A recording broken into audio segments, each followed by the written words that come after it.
What is a herd quitter? For decades, Kit Pharaoh has traveled extensively, speaking at cattlemen's meetings both in the U.S. and Australia.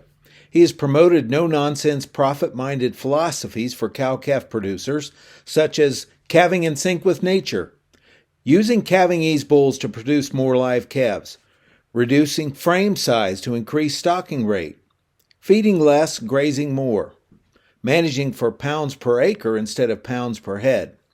His email updates reach almost 20,000 people every week. He started a movement of cattlemen we call herd quitters because these folks are not afraid to take off on their own, think for themselves, and try new ideas to increase profit. Even though momentum is growing, there are still folks who are skeptical. Here's a couple examples. I get to visit with lots of folks at trade shows.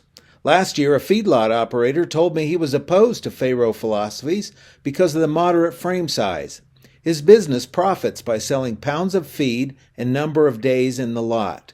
So more efficient PCC cattle that finish sooner on less feed do not fit his program.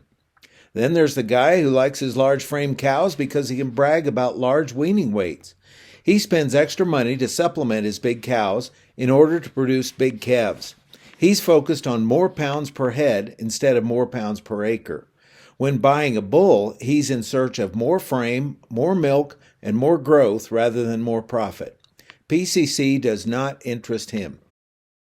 On the other hand, I met a rancher who used to stay up all night to pull calves and rescue them from snowdrifts. He took Kit Pharaoh's advice to use calving ease bulls and now calves on green grass instead of snow. He reported much less labor, much more sleep, and many more live calves to sell. PCC philosophies have been a huge blessing to him, and he wonders why he didn't break away from the status quo to become a herd quitter sooner. Another producer listens to Kit's philosophies and says, "That won't work here." He doesn't know that there are people doing it right down the road from him.